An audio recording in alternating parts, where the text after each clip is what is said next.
well, I can do hard things. Mm-hmm. And I know that. And I know once I set my mind to something, you can ask my husband, probably not gonna back down on some things. But what brought me to deciding to run for city council is I know my capabilities. Mm-hmm. I know what I can do. I know I can listen to the citizens of District 5. I know I can communicate and work with other people really well. Mm-hmm. And so part of the reason that I decided to run was that I wanted to make a better future for my children. I wanted to make an impact in this community. Mm-hmm. And I think they need a change. Mm-hmm.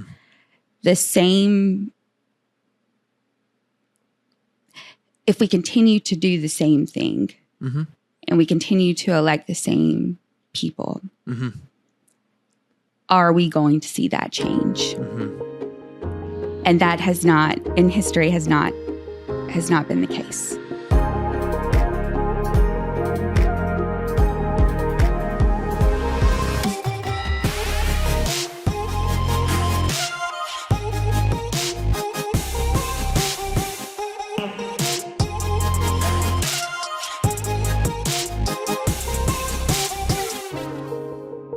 Welcome to the Americus Podcast, where we pursue where it means to become a next-level neighbor, creating a place we enjoy with the people we love. I'm your host, John Schroeder, and today I am joined by Katie Minich. Katie, thank you so much for joining us on the podcast. Thank you so much for having me. Yeah. Now, Katie and I actually live on the same street, on Taylor Street, and so this is a really great way to get to know our neighbors a little bit more. I'm pretty sure we've seen each other. You said maybe just me in passing on the porch and things like that. We got a pretty active little sidewalk. It's really great for pets and just, normal walking. But tell me a little bit about your life. Did you grow up in Americus or, tell me how you got here. Actually grew up in Blakely, Georgia. So I'm sure people in Americus are familiar with Blakely. We used to be competitors a long time ago when I was in high school. Americus High and Sumter County High and Early County. Some pretty big competitors. At least we thought we were in Blakely competitors. Mm-hmm. I don't know if they felt the same.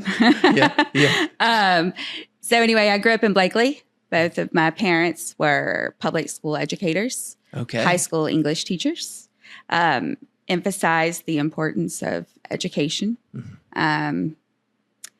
And so did you have any siblings or was it just? Yeah, I have an older brother. Okay. But interesting that you ask. He's 7 years older, and I like to tease him that in the birth order, it's like I was an only child. Mm-hmm.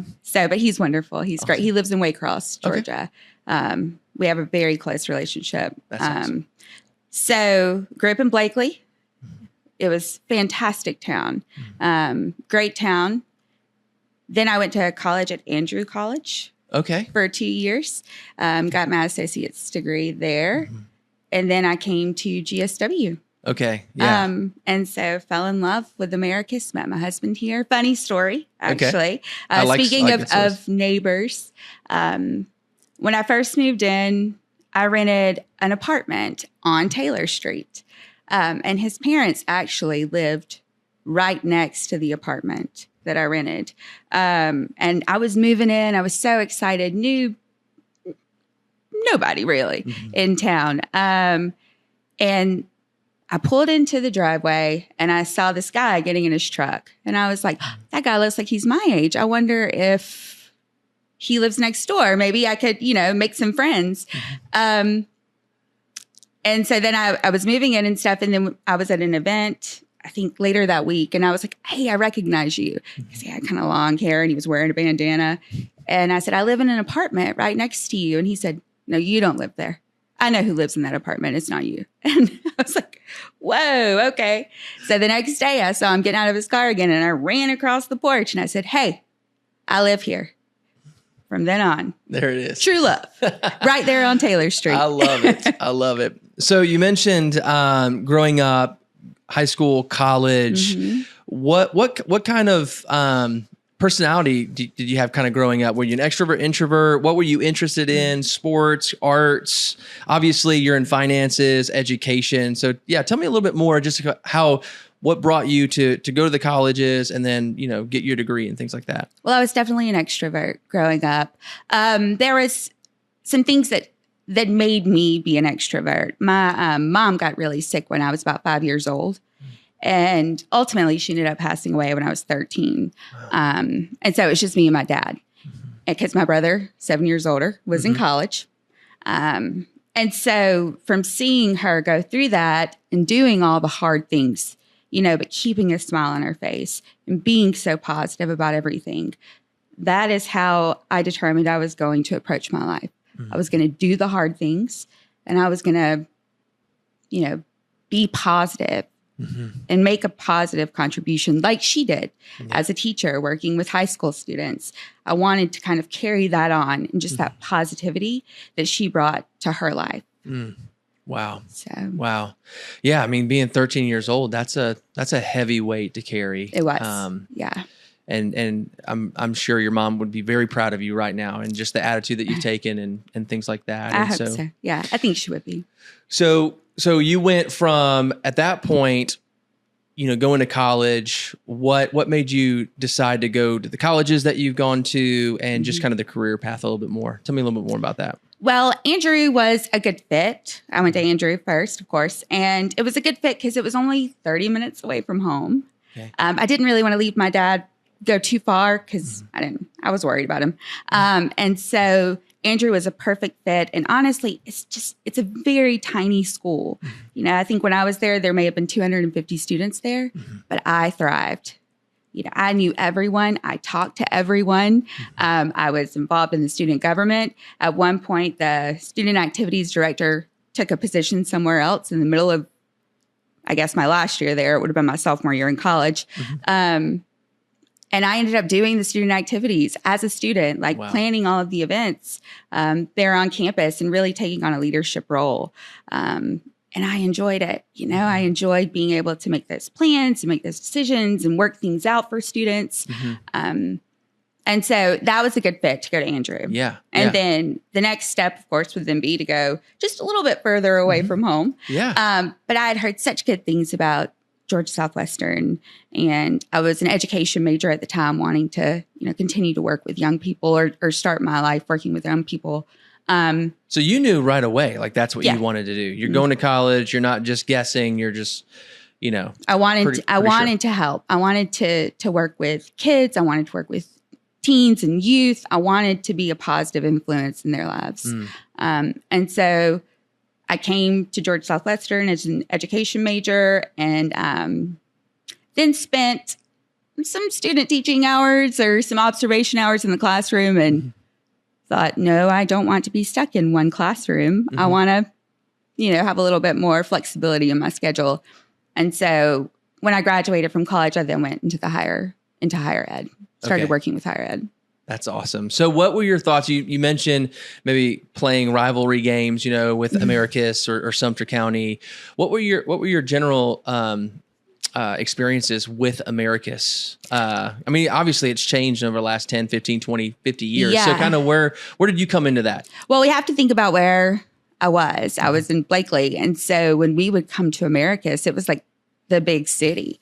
They had fast food restaurants and they had places to shop. And so I loved coming to Americus, and I was a cheerleader and things like that. And so, we'd come quite a bit. I played tennis too. And so we'd come over for tennis matches, and I would just look around like, my goodness, these people are living in this great town with all this stuff going on. I think one time we even came for a tennis tournament. And there was something going on downtown. And I was like, oh man, this is awesome. And so that carried through, just thinking about that. Not that it's like this big city, but that it was an active town, a town full of life, a town where people were out doing things and having fun. So I did notice that quite a bit. And then when we actually lost to Americus High. Early County did. It's a sore subject. We lost the state championship football. Wow. I think it was in 2002. Okay. Yeah. And so when I say, they were our rivals. Yeah. Yeah. They might have always been a little bit better than Early County. But yeah, we definitely saw it as that's the team to chase. Yeah. And so that was another thing, kind of they had a really good football team in high school. Yeah. But then you came here, you moved here, you started kind of finding your own roots here, getting grounded here. And so what kind of made you stay in Americus? I don't know. I just never wanted to leave. I fell in love with the town. I was very involved at Georgia Southwestern. I made a lot of friends there. And then my husband's family is from here or has lived here for 35 years. I've lived here for 20 almost. And so my husband's family is from here. And there was just that appeal because of my really small family. Yeah. There was that appeal of his large family, and just feeling like I was at home and I was embraced and there was a support system here. And it wasn't just his family, it was the community as well that was so supportive and embraced me. So bigger city feel, but still that small town kind of feel for you. It's like, this is the best of both worlds. Big enough for me to like thrive, but small enough for me to actually like be able to care and people to know me. I think so. Yeah, that's a perfect way to describe it. Yeah. Is this? This right there at the bottom. Okay. Yeah, absolutely. So, all right. So we're kind of going with your journey a little bit about Americus. And so you're starting to get plugged in here, getting grounded, being a part of the education system. You've been doing that for a pretty long time. I think you said around 10 years, specifically what you've been doing. What brought you to that point, and what are you currently doing right now within that? Okay. So, as soon as I graduated from college, I worked as an admissions recruiter for several different colleges where I was going into different high schools, helping students make plans about where they wanted to go to college. And so I did that for, I guess it was about 8 years. And then I accepted the position of being the director of enrollment at Andrew College. Okay. Yeah. And so I was commuting back and forth to Andrew, and I was the director of enrollment. And then the opportunity to work for the agency I work for now, which is the Georgia Student Finance Commission, came up. And I thought to myself when I saw it posted, I said, that is it. That is perfect, because it was assisting students with their financial aid and assisting them, making sure that they have the financial resources that they need, making sure that their FAFSA is completed correctly, that they know the qualifications for HOPE or Zell Miller, helping them find scholarships. And I just thought, that's perfect. That's what I want to be doing. I want to be helping those students. And I just saw it as the avenue where I could really make a huge impact. Yeah, that's awesome. I think I remember when you said FAFSA, I thought about like what my PIN number was and like how I kept forgetting it. And I was like, that's such a big deal. Yeah, it's a huge deal. But I feel like it's just like this little piece of paper that just gets lost like immediately. It's like one of the first things you lose. And but no, that's a big deal, trying to help people with their financials. Well, the process there's so much can be going grueling. on. I mean, the process can be grueling, especially for first-time parents and students who maybe this is first-generation students who their parents didn't go to college, and it can be so overwhelming. And that's what I get to do is help focus them, and give them the list of things they need to do and when they need to do it. Of course, then I assist the guidance counselors, but the guidance counselors welcome me with open arms because, I'm the financial aid lady at a lot of schools, or the FAFSA lady. Some call me the Hope lady. I like that one. Yeah, the Hope lady. Yeah, I like that. Dealing hope, just trying to help out. Well, one of the things about that position, or at least I would assume, is that there's a lot of accountability. There's a lot of like process, like you got to go from here to here. You're trying to get somebody from step 1 to step 8, but you're also a part of that process for them. Do you feel that sense of, because we're going to be talking a little bit about even what does the process and accountability look like for you're running for council member. So just things like that. How does that been a part of your life in just kind of helping people get from one step to the next? So assisting the students from one step to the next. I'll tell you another story just about one of the gratifying things and why it is so important to me that I do help these students and that I see the impact that I'm having. I was helping a family, first-generation family, complete a FAFSA. And when we were done, it popped up on the screen. Of course, this wasn't official, but it popped up on the screen, the estimated Pell Grant amount that the student was going to receive. And it was the maximum amount of aid. And the parent just was ecstatic and had no idea that funding even existed, didn't know why she was there to complete the FAFSA, didn't think that college was going to be an option for her child because the finances were not going to allow for it. And then when she saw that number pop up and that her student was going to receive it that year and potentially in years in the future, it let her know that this is an option. My child can do this. Yeah. I don't have to tell my child I can't afford for you to go to college. I can't afford for you to pursue your dreams. And so I see the impact that it has on people's lives. I see that it is making a difference and it is really changing people's lives. Just being able to find that funding and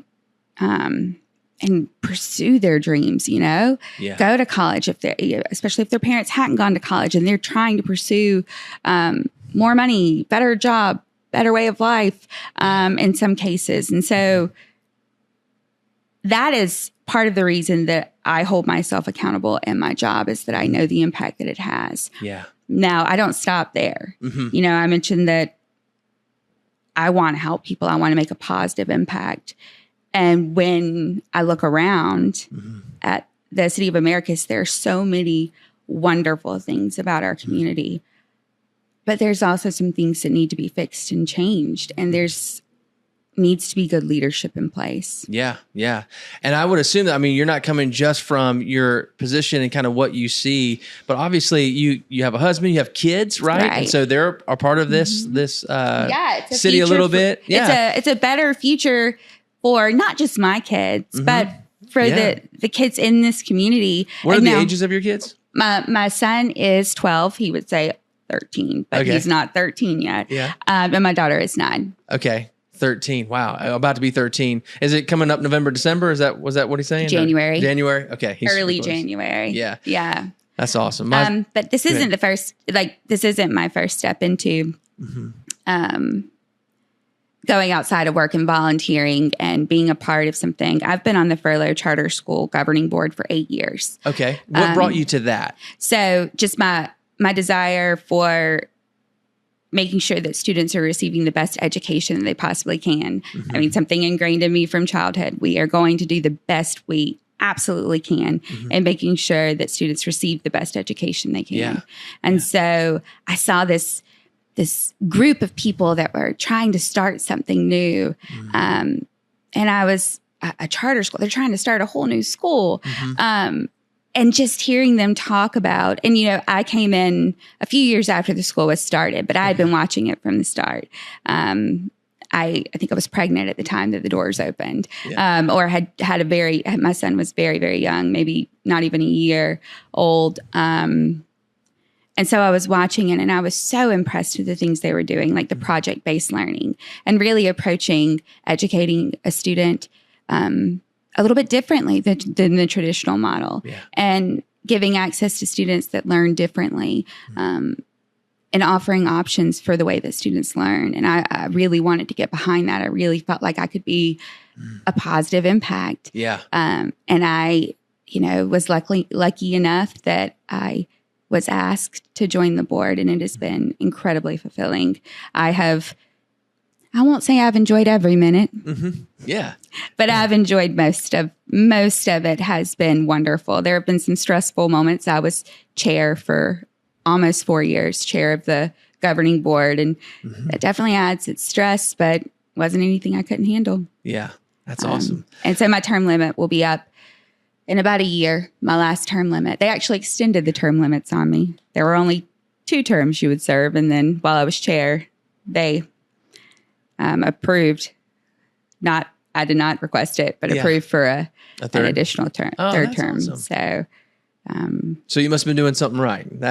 I hope so. Yeah, I think so. The school is definitely on a really good path, and we are educating some really bright students, and those teachers and those administrators of that school are some of the best people you could ever meet. That's awesome.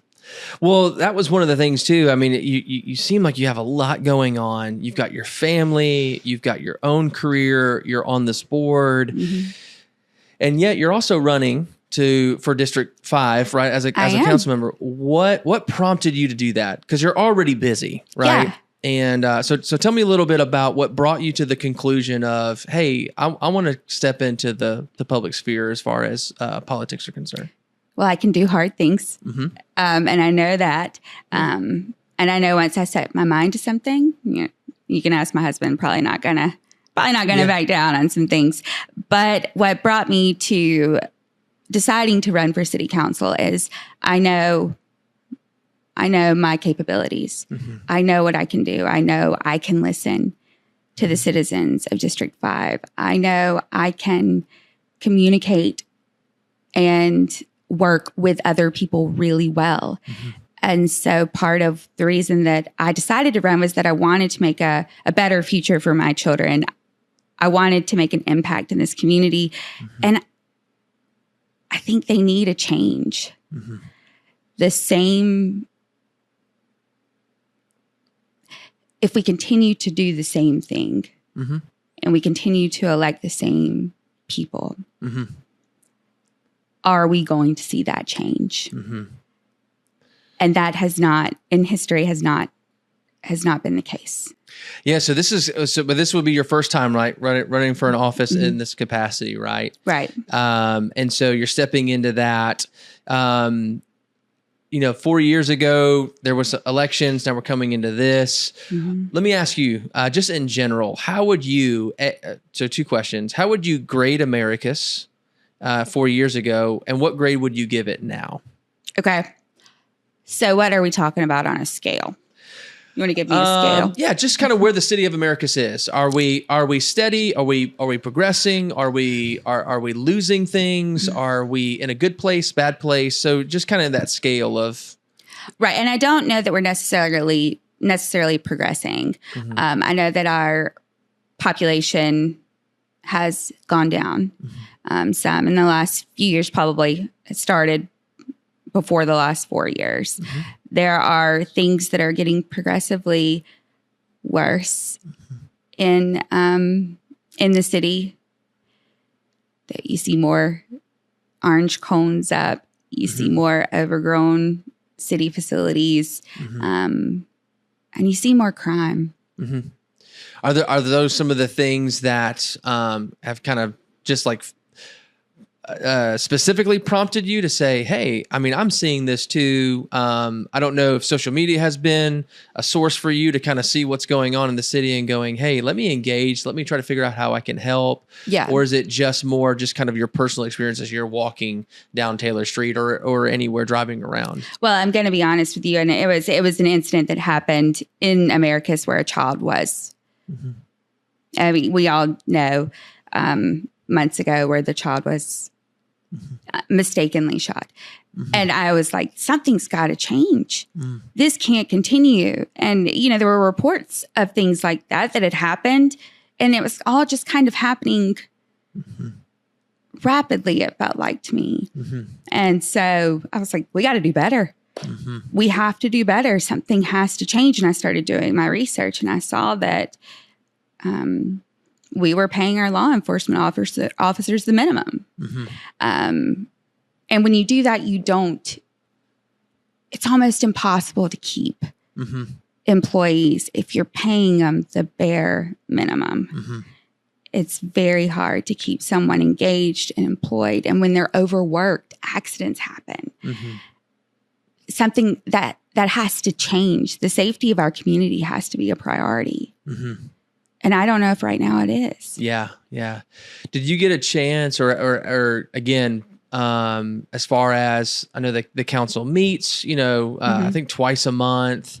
Yeah, it's a work did you session kind of start as you mentioned, researching? What kind of research, where did you find yourself in some of these spaces before you made the jump to, I'm going to go ahead and start running? I will tell you that one of the things the council does that I like is that they do that you can log in virtually.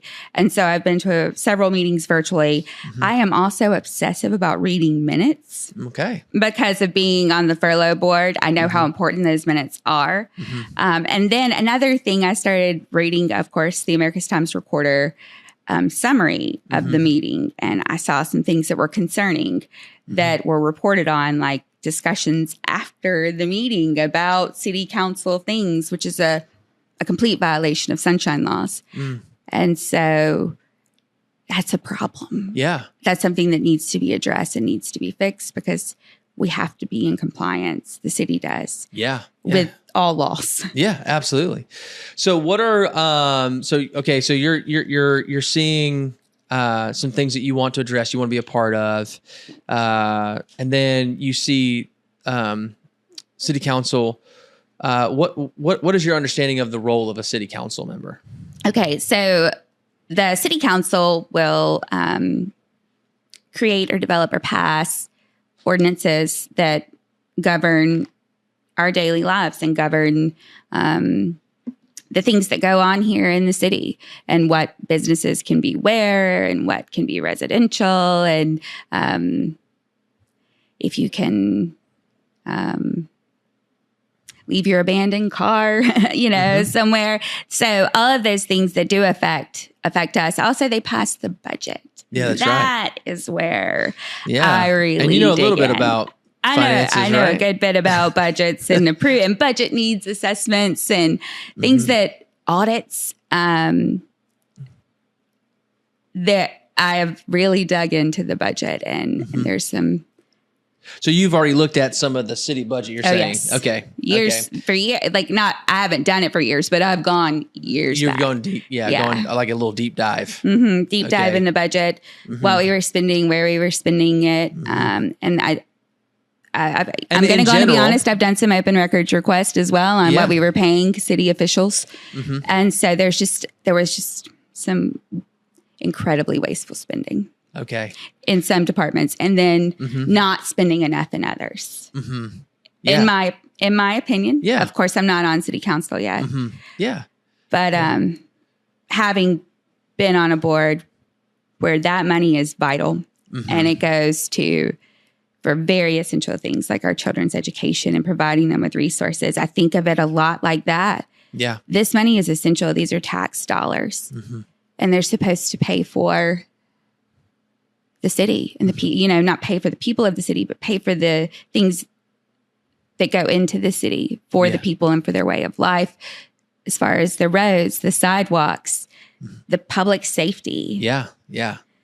There's definitely a lot of, as I've come in, I've only been here for 3 years, been doing the podcast for pretty much as long as I've been here, getting a chance to hear. And there's been some really great historical things that have happened in Americus. And that's the reason why we stay and we love it so much. But yeah, over the last few years, people have kind of talked a little bit about some of the things that feels like it's kind of keeping us back from progressing and trying to figure out what those things are. And some of them are kind of obvious, like the infrastructural things, infrastructure, housing, crime, education. Some of those things are leaning towards the city governance and how it's functioning. What is its role? Is it doing a good job?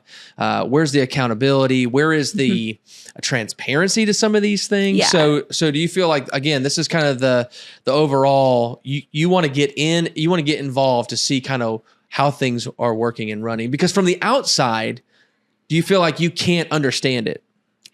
I feel like I understand enough to know that there needs to be a change. I feel like I understand that. Now, of course, there are different, as far as transparency, there are some things that can be talked about in public and some things that are not resolved yet and cannot be talked about in public. But I mentioned the sunshine laws earlier. Those laws are meant to provide transparency to the public about public funds, essentially, and what your elected officials are doing.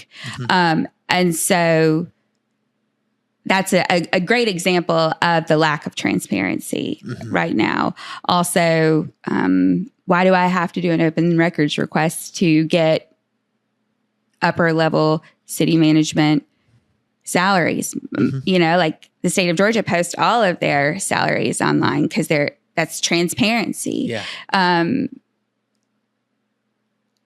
I don't know. I don't know that cities do that, but that it's just another step that someone has to go through to find out where the money is going. Yeah. Yeah, that was one of the things that that I've been thinking through is, when there is a lack of transparency, there are gaps that people have to fill in. Right. And that's where a lot of the tension, the anger, and the frustration misinformation comes in. Yeah. Is because people are trying to understand what's going on because they want to be helpful. But when there is a lack of transparency, then people begin to assume what's going on. And that's not a good place either. And so the city has to tell the story for us so that we can understand it, so that we can come alongside of them. And so I think I will tell you, though, over the last few months, along with this, it does seem like there are a lot more people that want to be more active and aware of what's going on in the city, which is, I think, a great thing. I think we've kind of been lulled to sleep, a little bit, and then we're just like, hey, wait, we need to, this is our city. Yeah. So that's been helpful. Have you seen that as well? I have seen, well, I mean, it happened to you. Yeah, right? It happened to me that there's things that need to be addressed there. The safety of our children needs to be addressed. But yeah, I have seen a lot more engagement. And I mean, I'm just going to be honest, it's a mess right now. And it wasn't as much of a mess when I decided to run. And then it progressively got more and more messy. Are you talking about for you personally? No, for just with the city government and the city council, things just kind of. Oh yeah, it's kind of what the situation is right now with the city manager, but also, I mean, again, you guys are in people are in election season. There's 4 seats that are basically up for the ballot. That's a big change. It's a potential big change. So is there anything that you talked about, working well with others, wanting to kind of bring that together? And you've got some skill set with that. I mean, you're all part of boards. You're a part of kind of getting, if you're working with the state of Georgia, you got to learn how to work with people. Obviously, you're bringing that in. Is there anybody or anything specifically that you're excited about to say, if I got elected, I'd love to work with these people and get to hear, or are you just kind of waiting to kind of see how it all shakes out? Or is there, like I said, is there something specific that you're like, I can't wait to work with these people or for these people? So what's happened since I have, I qualified as a candidate for city council is that people have started reaching out to me and asking opinions about things or saying these sinkholes are the city's responsibility that are popping up in my backyard that are making it impossible for my children to play in the backyard. What I'm excited about is hopefully being able to fix that for them and to make sure that the resources are provided for that vital infrastructure. Also, I have truly enjoyed being able to meet new people. And I love meeting people. I love talking to people. I also love listening. Now, sometimes when I listen, I'm like, let's go take care of this right now. And I know that there is a process. But that's one of the things that I have elected I'm the most excited about is being able to be an advocate for the constituents of District 5. I don't know if I said of the residents of District 5. Yeah. And I think that's part of the stepping into a role like that. You become a part of the public eye. Now people, especially if you do get elected, now it's your fault. I mean, immediately you step in, it's like, what is Katie doing? You're like, hold on, I just got here, And so how does that, I mean, again, this is not just about council members. This is about you, like us getting a chance to get to know you. How do you feel about stepping into a role like that, where now people are going to be like, why isn't Katie doing enough? How do you kind of see that? I'm sure that will happen. I think that happens to just about everyone that's elected, but it's going to be hard for them to say that. Yeah. Because I will work. I'm not just looking at this as, oh, this might be fun. I'd love to get elected for something. That's not how I'm going into this. I know the work that's going to be put in. So hopefully they won't be disappointed. Yeah. And I think that I will do a good job. And I listen to people, and I'm an independent thinker. I can make up my mind about what I think is right and wrong. And I can, to the best of my abilities, make the decision that I think is the best for the citizens of Americus and especially for my district. Yeah. What would be some things, again, you represent a particular district. You have to work together as a council with the mayor to be able to kind of create a comprehensive plan, right? There's already a 2024 to 2028 plan, a strategy plan. I don't know if you got a chance to look at that, but that's been out. So I think they're working towards that, right? You should be able to see some metrics, some progress in those types of things. Are you looking forward to kind of adding to some of that strategic plan? And specifically, what would that look like for you? Absolutely. Yeah. As far as the strategic plan goes for the city, I am excited about the growth and the potential that is out there and can be accomplished for the city of Americus. I'm incredibly excited about being able to work with different groups to help achieve those goals. The Payroll Development Authority and things like that, bringing in more jobs, working with the Board of Realtors on more housing and things like that. That does excite me to be able to do those things. And I'm ready. I want to do those things. I want to be a part of it. I want to be that positive impact. Yeah. And I think people are there, like you said, I think people are looking for change.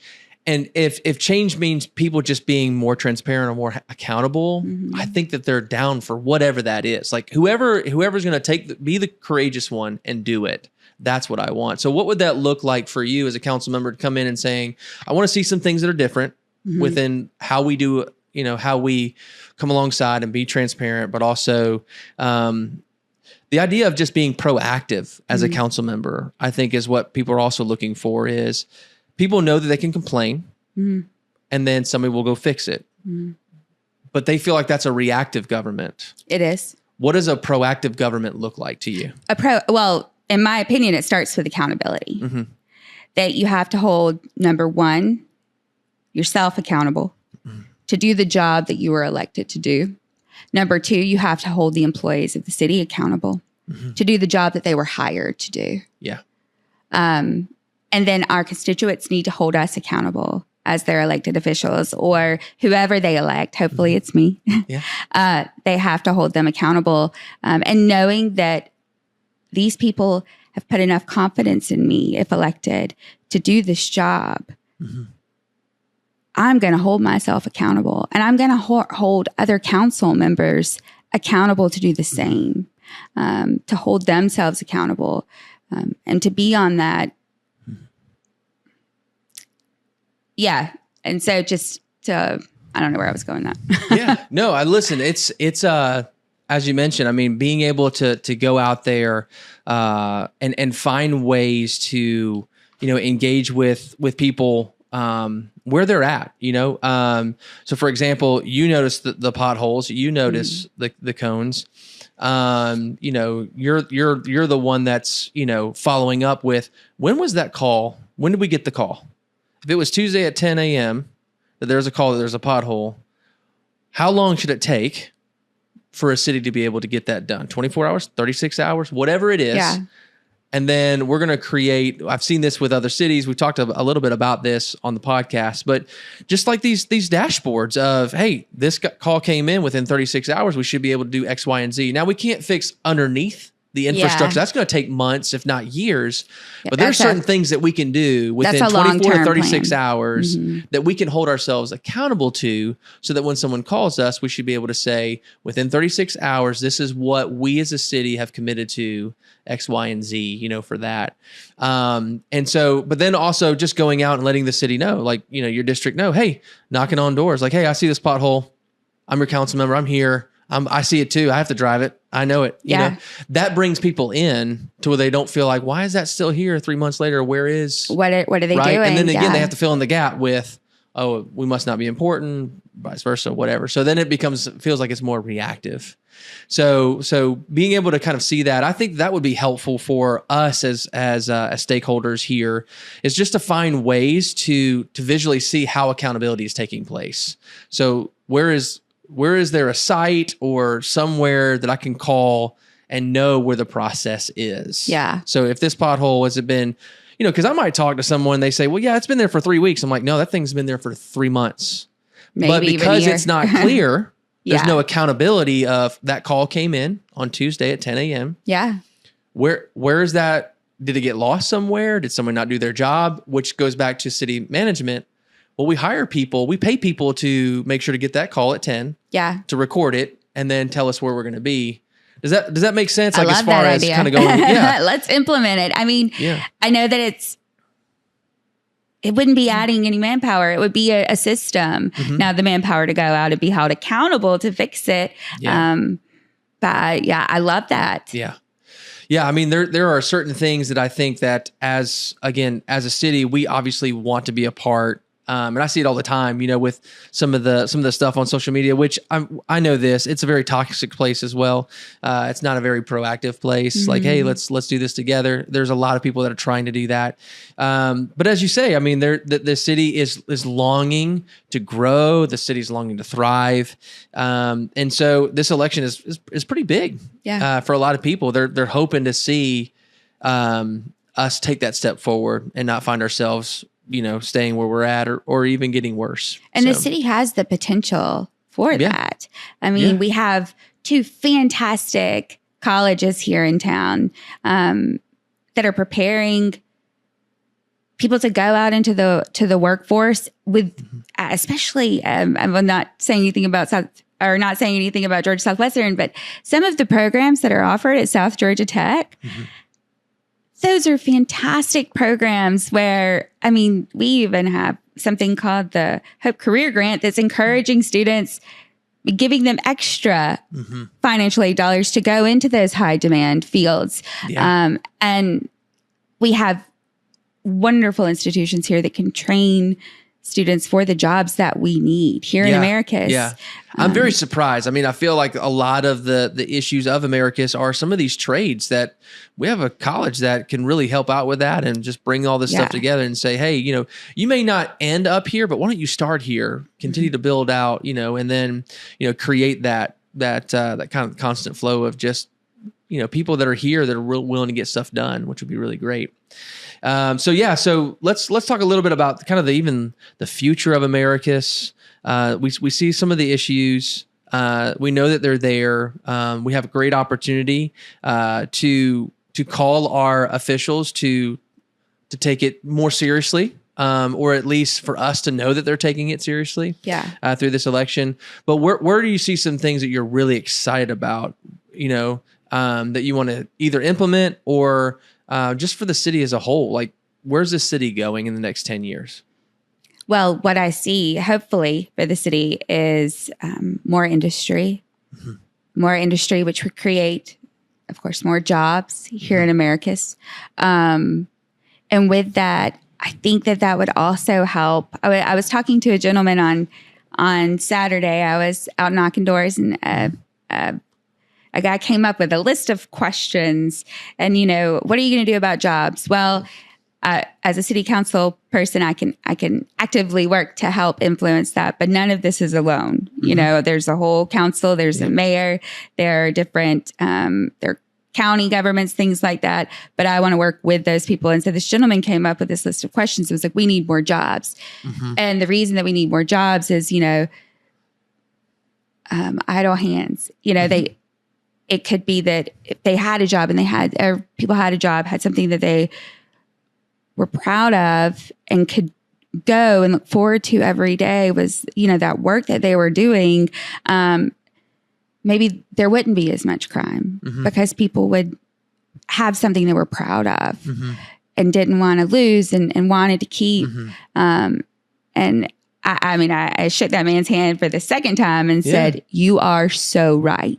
And so I'm super excited about the possibility of bringing in more industry, a variety of things here. Of course, the downtown is in our district. Since we are in the same district, the downtown is in our district. Encouraging growth there in the downtown for a variety of different things that are offered, different restaurants, not different, but more. I think we have some fantastic establishments now, but we could always have more. And with that expanded tax base of more people because we have more jobs here. That'd be a huge help. There would be plenty of tax dollars flowing into the city if we could expand that. Yeah. And I mean, District 5, like you said, I mean, it's part of downtown. It's one of the biggest reasons why someone moves here or sees here because they see this part of town and they say, I might live outside of town, but this is a great place to come and be a part. And so you'd be responsible for a lot of that, what that looks like, and a lot of voices that speak into that. Do you feel like, downtown is one of the things that you want to continue to see grow, and in what particular way? Yeah, I think definitely the downtown. It is. The downtown is so charming, and it really is kind of a little hub. It's the hub of Americus, is the downtown area. And so I would like to see that grow. I would like to see more options, more things for young people to do downtown. My husband and I and our children, we walk down to downtown just about every Friday night, not just for First Friday. Yeah. And also I tell my children, if they're getting scoops, we have to walk there from our house. Like, we're not just going to drive, we're going to walk the scoops. And so I want to see more things like that. I would love to see more families utilizing the downtown space. Yeah. This is a great place, and it's telling a story. And one of the things that I love about podcasting, or really just kind of sharing stories, is that it's based on our identity and values that help kind of bring us together. We're a diverse group of people living in a small town, which is actually pretty incredible when you think about it. We're small, and yet we're really, really diverse. And I think that has to do with things like Habitat coming in and just bringing people from all over the globe. And the colleges, And the colleges are coming in. So do you feel like we're taking advantage of those things? No, I don't know that we're highlighting or that we are, embracing our diversity. I embrace it. Definitely embrace the diversity of this community. It's one of the appeals of this community, and you're right that we're not highlighting how diverse we are, or allowing opportunities for people from different backgrounds to participate in some of, some the downtown area. Of course, everyone should be welcome. Everyone should be able to have a business in downtown. And that needs to be celebrated. Yeah. So I would think one of the, we talked a little bit, we've had some people from downtown, city officials, just people that have started businesses downtown.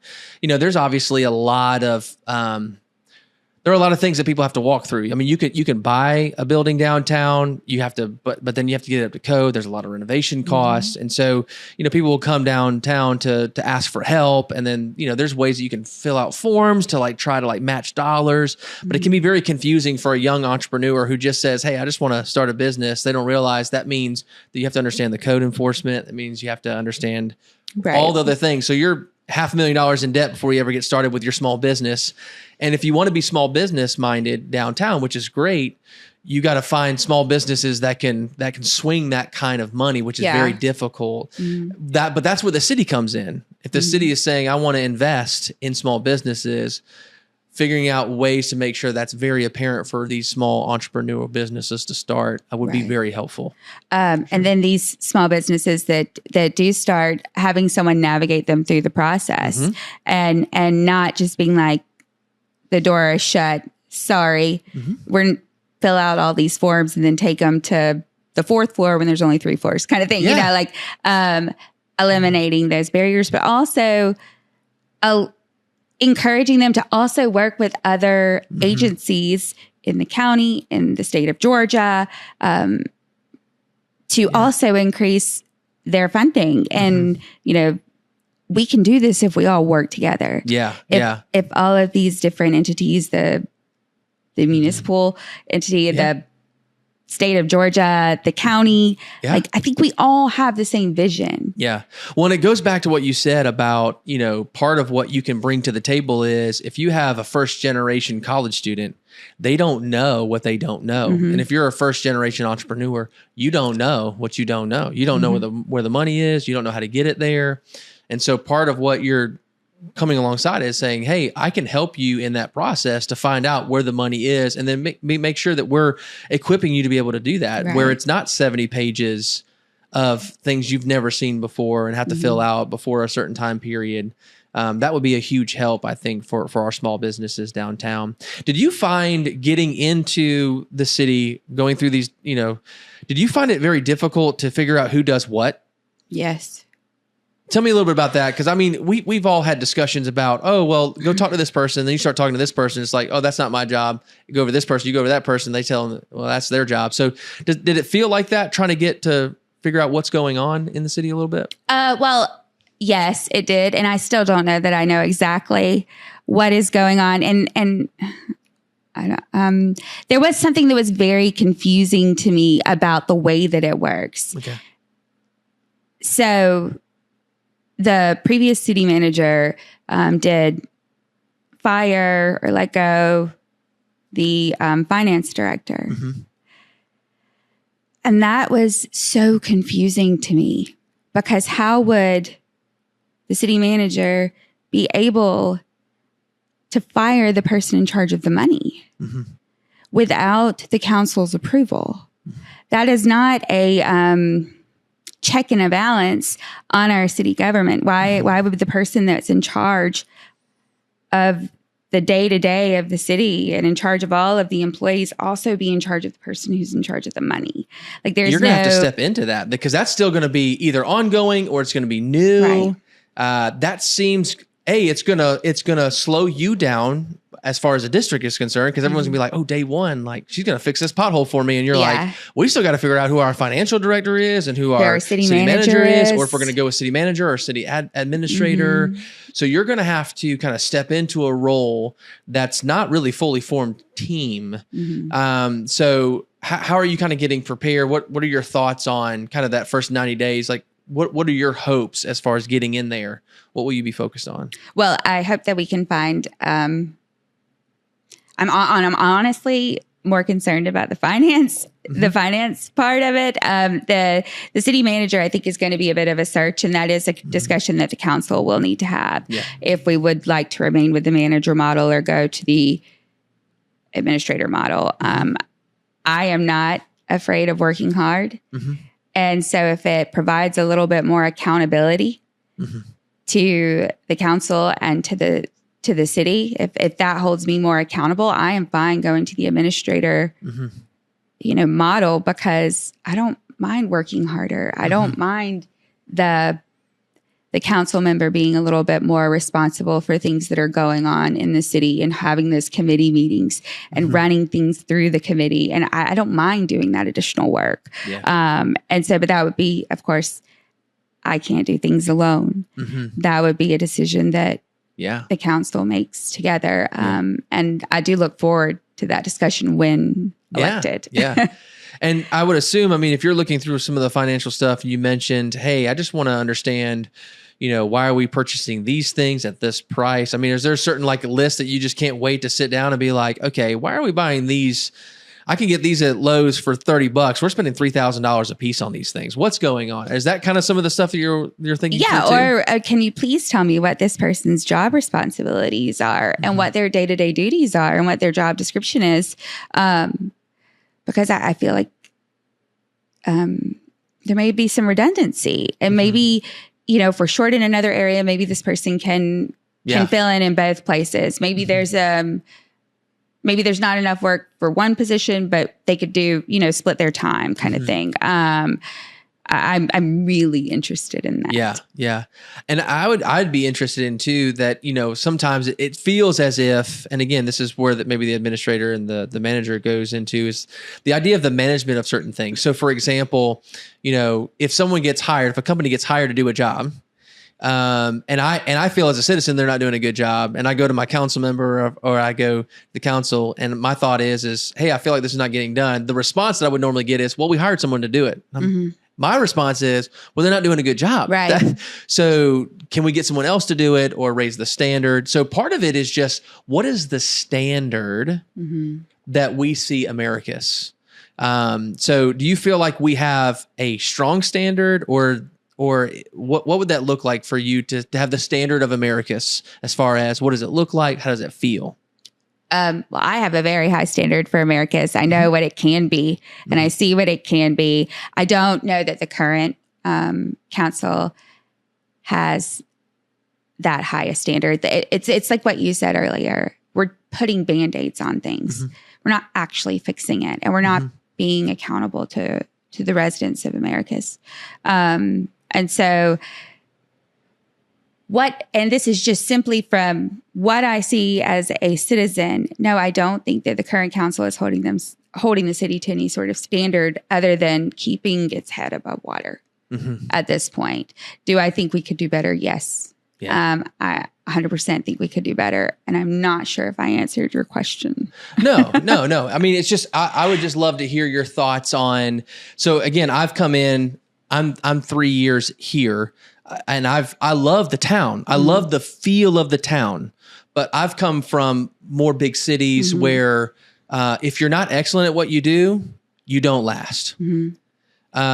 Places like Atlanta, Jacksonville. I mean, you've got to be really, really good, right, to be able to make it in that marketplace. And so you're coming here going, man, I really, really love this town. But I feel like the general feel is everyone thinks everything's okay. But have they ever been to Jacksonville? Have they ever been to Atlanta? Like, okay in Jacksonville or Atlanta or even Columbus is way stronger than, So just trying to figure out that. And more than likely where I'm seeing is if you've been in this town for a really long time, you have seen it progress. So that's a good thing. They're like, man, you have no idea what it looked like 20 years ago. Yeah. But I'm coming from a position of, but I've seen some really awesome things too, right, that I feel like would be very helpful for us. So just trying to figure out, do you want to see it grow and thrive more? Or are you saying, no, I'm a candidate that just wants to keep what we have? Oh, I want to see it grow and thrive more. Yeah. I definitely want to see it grow and thrive more. I travel quite a bit for my job. You know, I cover Columbus and Macon and everything in between. And I go to those high schools and I see those cities and those towns. And I see some that have just lost all signs of ever being able to come back from where they're at now. And then I see some that 5-10 years ago were, I didn't think, who would be moving there. Yeah. And now they're thriving. And it's because of that higher standard that they set for themselves. Have you got a chance to see some of those, like some of their history, like maybe their council, the decisions that they made that was helpful, that says, oh man, we can implement some of those things. I mean, this is what the city did and they grew over the last 10, 20, 30 years. Like, we should implement some of those things in our context, the way that works for us. But I think there's some things that there's some, with the water drainage issues and things like that, are collecting the fees for the water drainage. There are some cities that are doing it fantastic. Right here in the state of Georgia, we don't need to reinvent the wheel. Yeah. Yeah. If they're doing something, in another city, if they're doing something that is working,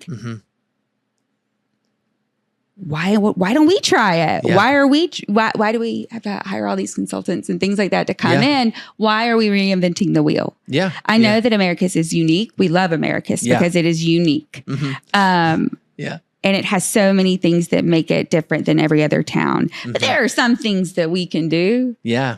That other cities are doing well that just have to be implemented. Yeah, absolutely. Well, one of the things that we talk about, in the podcast, because we're talking a little bit about the future and what we want to see and the things that we get really excited about. But we also just talk about what it means to be kind of an everyday neighbor. And it seems to me that you're, this is kind of who you are. This is your hope is to see, not just you and your family thrive, but others thrive. And you're getting active, right? You're getting on boards. You're, running for city council. It's because you want to be a part of what's going on in your city. And I think that should encourage everybody, whether they're young, old, is to say, hey, let's re-engage with our city because we want to see this thing. It's bigger than us. And so I really appreciate the fact that you're doing that because it is a lot. I mean, it's easy to sit back and just say, I see what the problems are. It's very easy to do that. leaders decide I'm going to take those problems on as if they're mine, and I'm going to go ahead and start working through them, and I'm going to get us through. And so if you're the candidate and you're presenting yourself as someone who wants to be transparent, that wants to have a strong standard, that wants to be proactive in your government, and be held accountable to those things, I think that's what people should be looking for in any city, but especially the one that they're living in. So, well, we live, in my opinion, on one of the best streets in Americus, the community that I feel there on Taylor Street. I mean, I think I probably look after half the people on my side of the streets, animals when they're out of town. I'll go by and feed your cat. Or, I mean, we share a lot of cats on our front porches too. I'm gonna be honest with that. But I want every community in Americus, and especially in District 5, to feel like Taylor Street. I want that. I want that friendly, walking by, and y'all have a really big cat that hangs out in your front yard. Yeah, he's awesome. He's pretty cool. And so I want everyone to feel that being that comfortable in their neighborhood. And that's just talking to you. That's the standard we should be holding ourselves to. That's the standard that the city should be holding themselves to. I'm not saying just Taylor Street. There are plenty of wonderful little communities, but that's not every community. And that's because I don't think that they were supported. Yeah. And they didn't receive the resources that they fair. And we see some of the effects of infrastructure on Taylor Street. There's, I don't know if you noticed, but cars start to swerve back and forth. They're just trying to get through the, all the places that potholes that have potholes in it. So now it's just like this.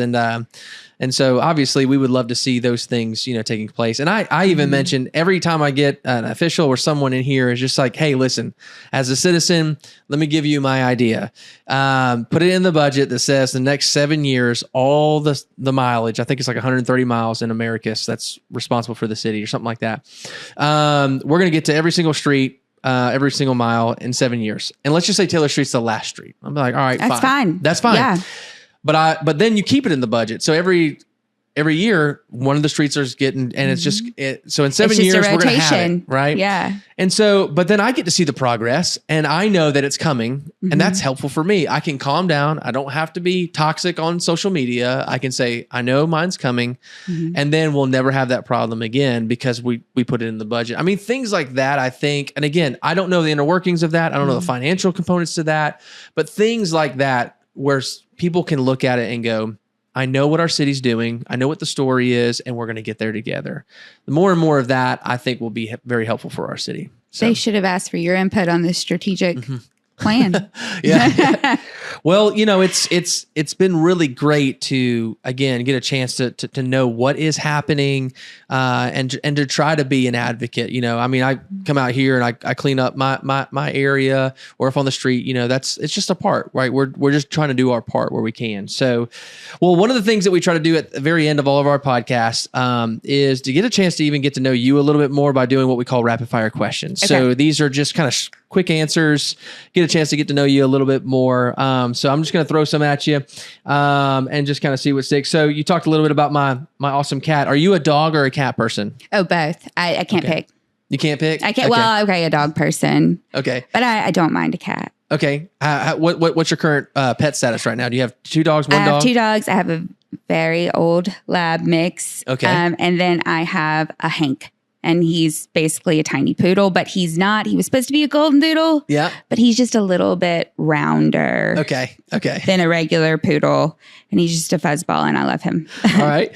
Okay. As far as vacations, when you get to go, is it beach, mountains? Where do you like to go? But grew up mountains. Okay. All right. So you got best of both worlds. Yeah. I grew up. Parents go into the mountains, and then I said, I'm done with them. I want to go to the beach. Nice. Okay. As far as destination, where would you like to go? Or if it's a place you've already been, or a new place? Oh. Okay. Anywhere in the world. And I know, I think it was probably just the generation I grew up. I just want to go to Hawaii. Okay. But then apparently Hawaii is just as far. It takes just as long to get to California as it does to get to California from Hawaii. Really? So I may not want to be on a plane that long. It is really long. All right. What about comfort food? Where do you like to go to eat, or what particular food you just really enjoy? I loved going to Sweet Georgia because of the food, but also the sweets. Okay.